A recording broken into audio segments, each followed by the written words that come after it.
Hello, welcome to the Sous Chef kitchen today. I'm joined by Christine, who's our in-house cookware expert and also very keen baker. Christine, what are we making today? Today we are making Swedish Semlor.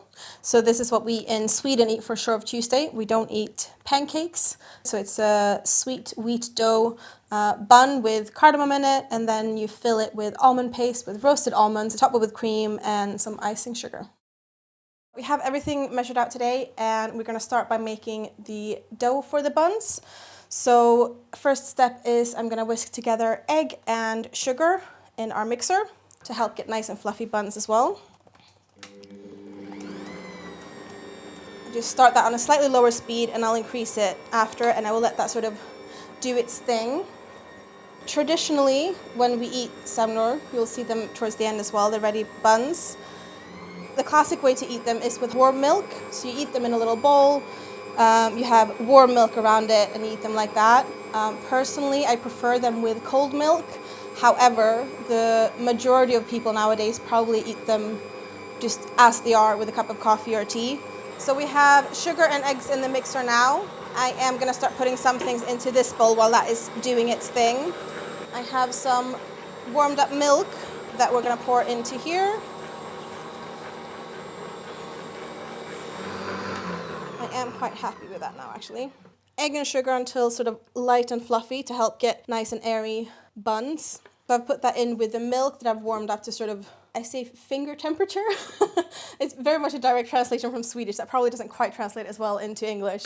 But basically about 37, 38 degrees. So I will just turn this on sort of quite a low speed. This is the sort of actual, so you have loads of space to actually add things in. Because I'm mixing things in a bit now, I'll just move this arm a bit to give that a little mixy mix.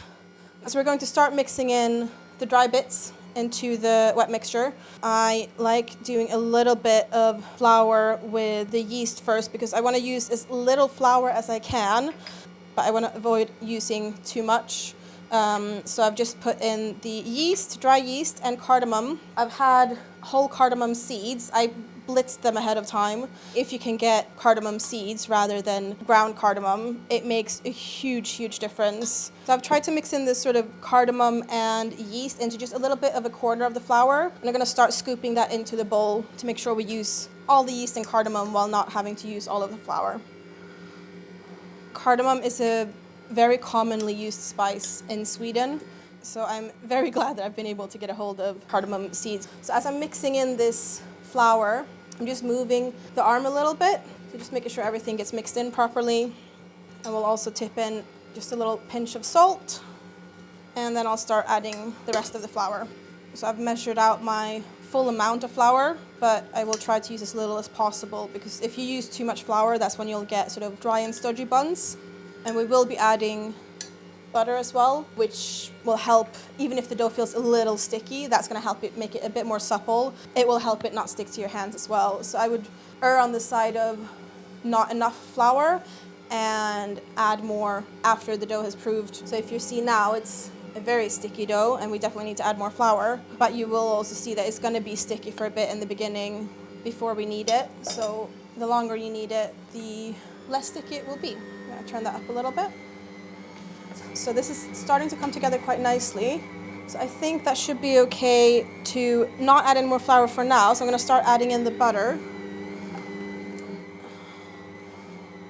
And then when all the butter is fully incorporated, I'll sort of feel the dough again to see, okay, do I need to add more flour? Has the butter sort of done its part to not need any more? Yeah, so I'm getting nothing on my fingers now, even when I sort of do a little squish. So we're all good. So I'm going to set a timer on that. It has been going for a few minutes already, so I'll set a 8-minute timer or so, 7-8 minutes. That will turn itself off. So I was going to talk a little bit about the almond paste. So the main base for it is almonds, icing sugar, and egg whites. I've toasted the almonds and I have used peeled almonds. I do recommend toasting them. It makes a huge difference in flavor and it's absolutely delicious. So we toasted these earlier today and I just put them in a little mini food processor, and you're going to blitz them until you get a sort of fairly fine texture.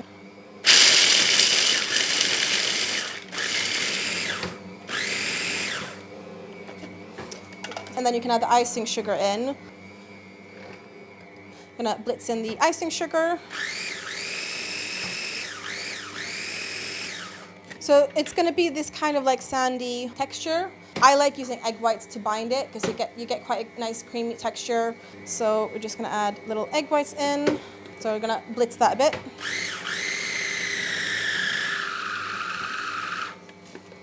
You can see you get that smooth texture from that.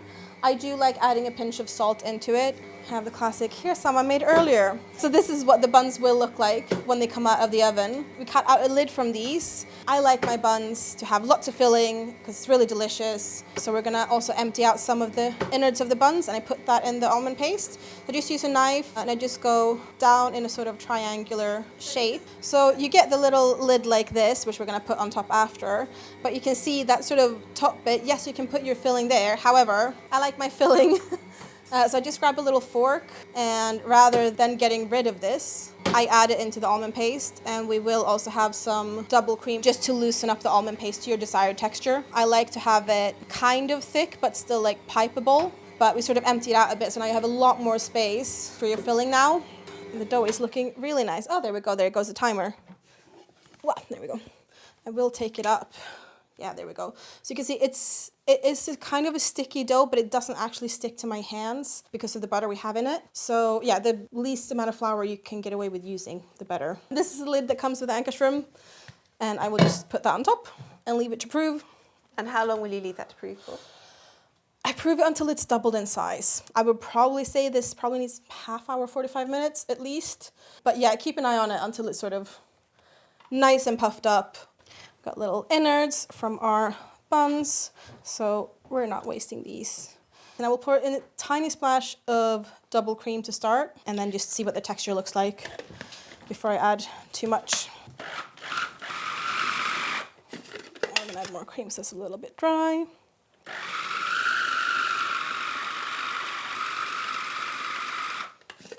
It's kind of thick, but still kind of pipeable. And it's delicious. Filling is ready. We're gonna shape our buns just to show how to shape them. We have our already made dough, and I do let them prove twice. So if, for example, now it hasn't quite proved up as much as I would have ideally wanted, I can just leave it to prove a bit longer in the second rise. Now, you really don't have to be this exact and use a scale with your dough and when you measure out your buns. The size of my buns and what I've used for the ones we're gonna pipe later, about 60 to 65 grams. I know with this recipe, if you do them that size, you'll get 14 of them. And the first one usually takes a bit longer to get the right size, and then you kind of have a better idea. So I usually just do a bunch of little pieces like this to start, just to have roughly the right size, and then I roll them. With bread doughs, you don't really need to worry too much about working it too much, because the building the gluten in the dough is what makes it nice and fluffy, and you get that sort of strength and spring. But I just take one of my little pieces. I cut my hand kind of like a claw, so I tuck my fingers underneath, and I just go in a counterclockwise motion. Doesn't really matter. I guess if you go on with your left hand, you'll do a clockwise motion, but just sort of go in circles to tighten it up. So you get that tautness on top, which is what's going to make it nice and round, and then expand and look really pretty, versus if you have these, they'll just rise more straight up. But if you tighten the dough, you'll get a really nice oven spring. So you get your little balls, but if you have too much flour, they will just sort of slide on the surface, whereas you kind of need that little bit of stick to get them to shape up. Let me come and help you do some of those as well. Yes. And you can really see in here the cardamom, it's just lovely texture as well. Yeah, you can see these sort of little spots in them. I love cardamom. It is one of my all-time favorite spices, especially in combination with cinnamon. It's really nice as well. So I always use cardamom. When I do cinnamon rolls, even in the filling, I use cinnamon and cardamom. Yeah, what about the spacing? They do puff up quite a bit. So if you have a standard size baking tray that's sort of 40 by 30, I would say you can do 6 to 8. So if you do 6, you can do sort of 3, and then 2 in the middle. Yeah, if you set them aside, I like covering them with a tea towel. So set them aside and allow them to prove. And how long will this be for? Yes. Again, I try usually until they're about doubled. Once they've reached that stage, they just go straight in the oven? I brush them. But yeah, I do double brush of the egg wash. So I do one round and then I do another, so you get them really shiny. They bake at 200 for 10 to 15 minutes. Again, it depends on your oven. I know my oven at home is a little bit uneven, so I normally twist the baking tray after about 8 minutes, and then I keep an eye on the last few minutes. I do like turning the heat up to sort of 225 as I'm heating the oven, and then I turn it down to 200 when I actually put them in, so that you get a really nice oven spring and color on them. And they will look like this. So we're gonna try to fill them. I like the control of a piping bag, but you really don't have to use a piping bag. And this is not piping to make it pretty, this is just to fill them. So we just fill the center. These are generously filled, which is just how I like them. I have double cream in here now. I've also put a bit of vanilla powder in the cream and like half a tablespoon or a tablespoon of icing sugar. You don't have to, the filling is quite sweet, but the buns aren't that sweet, so it's up to you if you want to add any sort of sugar and things. You want to be generous with the fillings. Don't want to see any stingy Semlor with a tiny blob. And a little less one in the mid.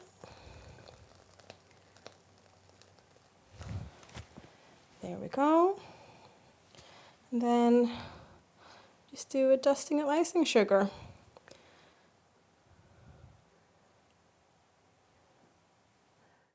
Wow, thank you so much, Christine. These are so delicious. For more videos and how-tos, make sure you follow us on Instagram at Sous Chef UK and hit subscribe for more YouTube videos.